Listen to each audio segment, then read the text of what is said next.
Ko te mea tuatahi ka mihi mō ngā mana whenua o tēnei rohe.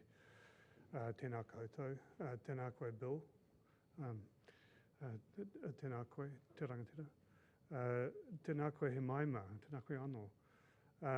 And to all of you, i ngā mana, i ngā reo, i ngā iwi o te motu, tēnā koutou, tēnā tātou katoa.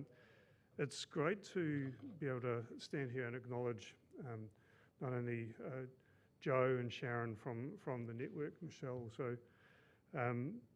also Norman, Tim, and so many actually of my friends and colleagues over the years in the audience. Can I have a particular shout out to those of you from the West Coast or who have spent time on the West Coast? Buzz is here. He's still a West Coaster actually.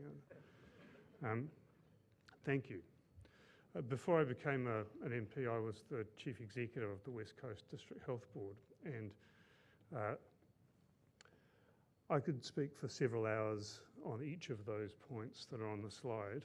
I think I'm probably New Zealand's expert on rural ranking score and the former special medical areas, and many of the issues around workforce that you are still struggling with, telemedicine, all of those issues are ones that are very familiar to me. Indeed, preparing for this session today, one of the interesting things was, well, I'm probably a bit out of touch with the issues now because it's been a while since I was in that role. But actually, one of the surprising but also deeply disturbing things about it is that all of those issues are depressingly familiar. The Green Party has one of our central strands for this coming election is a belief in good lives and a fair future for everyone. One of the points that I have made now for a long time is that people who live in rural areas have a citizenship right to good health and well-being. And the diseconomies of scale and all of the other difficulties that you are incredibly familiar with that make that difficult to achieve and provide for simply mean we need to try harder, we need to put in more resources, that actually more effort needs to go into those areas. It's going to get harder actually. Again, I live just south of Greymouth.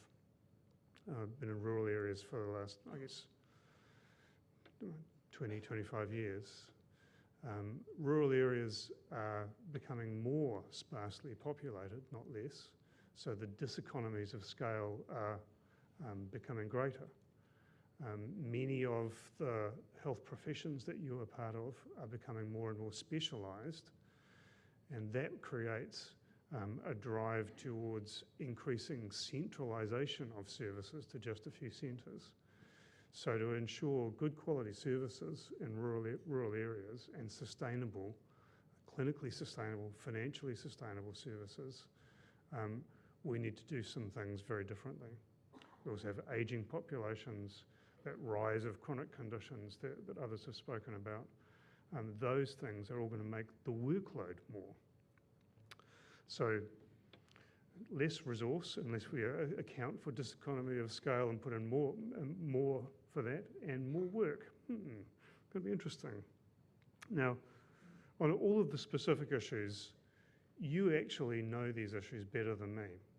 And so my answer to most of the issues, so the specific challenges from Tim and from Sharon on those workforce issues, look, my solution is, what do you think will work? As government, my job, well, will be, 191 days, did you say? Will be helping you implement those things. On workforce issues, my big solution is this. After those, was it 60 or 70 workforce reports that have achieved, well, more or less nothing, my answer is, okay, well, I want to get DHBs, health professionals, communities, training institutions, and I want to put you all in a room and I want to lock the door, figuratively. I mean, I'm not actually going to lock the door.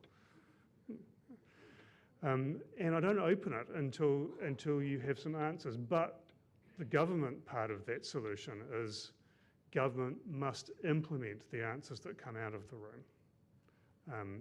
And so that's my basic approach. You tell me what would work to actually support nurse practitioners. I'll do that. You tell me, Tim, what actually will work to actually connect that up. I'll do that.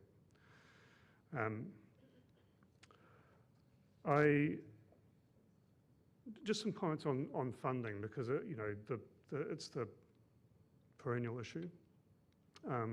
We note that under this government, real terms funding, so the funding for the whole of the health sector to be able to continue to do its job against a pattern of rising need, has actually declined. We need to reverse that.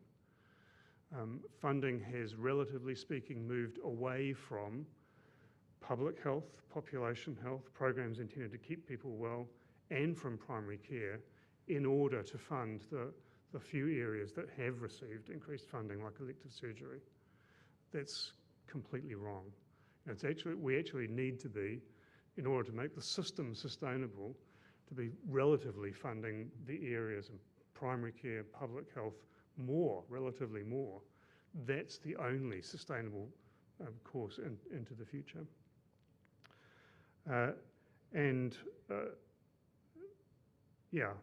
So, and as I say, sort of more funding for rural areas. Now, who's here in the audience today representing DHBs?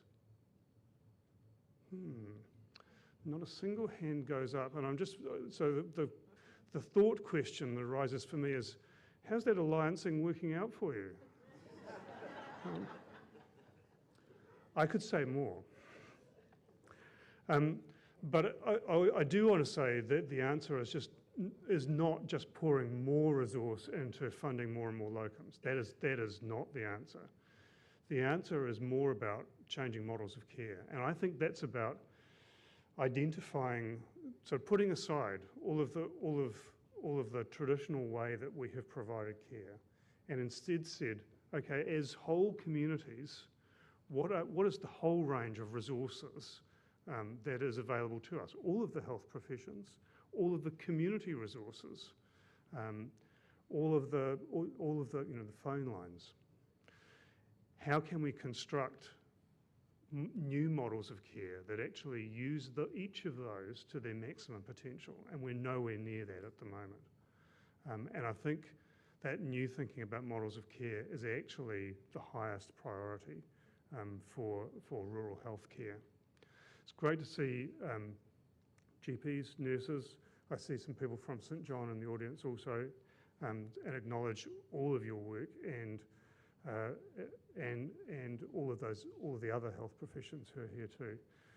Annette said in New Zealand Doctor in the most recent issue that there's not a lot of difference between Labour's policy and the Green policy on health, and I'd certainly like to acknowledge Labour for picking up more and more of our policy.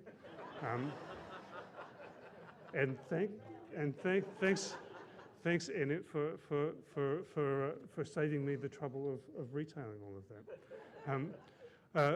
Very keen to continue the conversation. Thank you very much.